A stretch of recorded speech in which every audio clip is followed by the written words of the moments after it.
which is question number 71. Let's read it. Method to remove temporary hardness of water is. Among the given methods, Clark's method is used to remove temporary hardness. On the other hand, the other methods, that is the Kalgan's method, ion exchange method, and synthetic resin method, are used to remove permanent hardness. Also, I'm telling you, in Clark's method, lime is added to hard water to remove temporary hardness. That means the correct answer is option number 3. Moving to the next question, which is question number 72. Incorrect statement about lithium and magnesium is. Both LiCl and MgCl2 are soluble in ethanol. Correct statement. Both LiCl and MgCl2 are deliquescent in nature. Again, correct statement. Carbonates of both lithium and magnesium are thermally stable.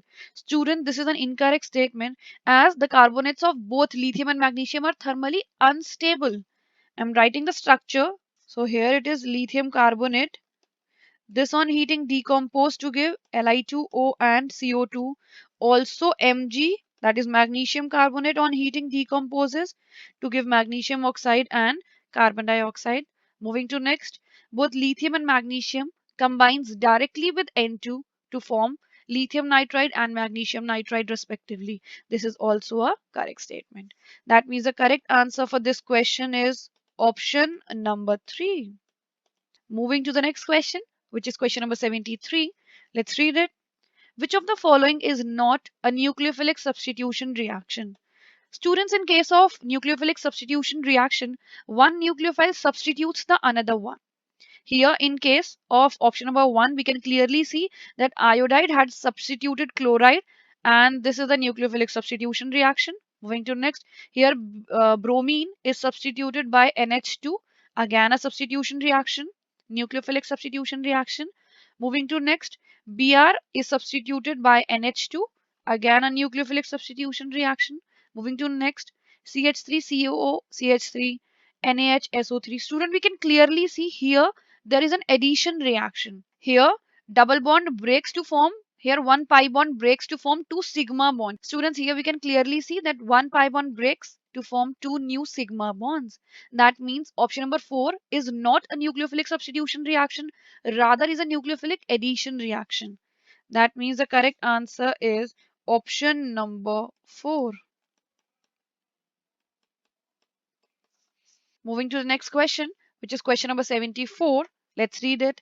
In which of the following compounds decarboxylation does not take place readily? Student, for this question, we need to know that the beta ketocarboxylic acids undergo decarboxylation just on heating, that is readily on heating. So, first of all, option number 1 is a beta ketocarboxylic acid. Student, also I'm telling you what is the method why beta ketocarboxylic acids undergo decarboxylation readily, because there is a 6-membered ring formed. Let's draw it just for your better understanding. Double bond O, double bond O, H. There exists hydrogen bonding between these two, and you can clearly see there is a 6-membered ring formed, which is highly stable.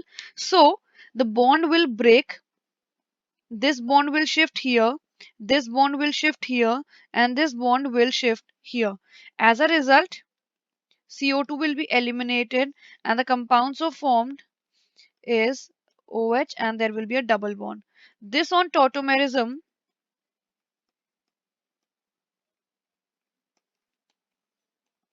formed this. So we can clearly see that decarboxylation has taken place because of the keto group at the beta position, and this occurs because of this cyclic ring formation.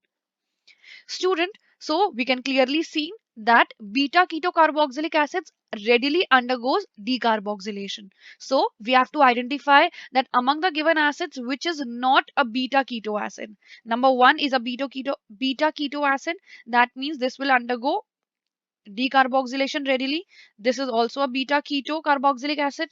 Number 3 is not a beta keto acid, rather than this is an alpha keto acid. So this will not undergo decarboxylation readily. Option number 4 is again a beta carbonyl, beta keto acid. Students, option number 4 will also readily also undergo decarboxylation readily. That means the correct answer is option number 3. I'm writing the products obtained on decarboxylation of option number 2 and 3. So in case of option number 2, on decarboxylation, the compounds obtained is CH3, C double bond O, CH3.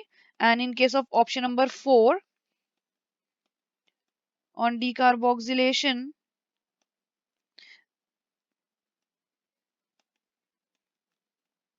the product obtained is CH3COOH.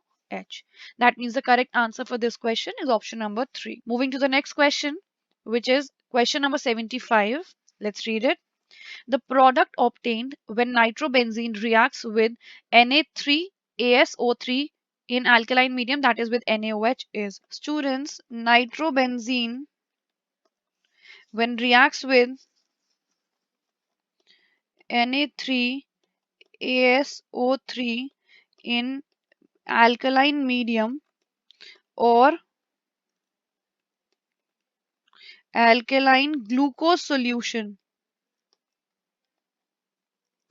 The product so obtained is azoxybenzene. I'm drawing its structure.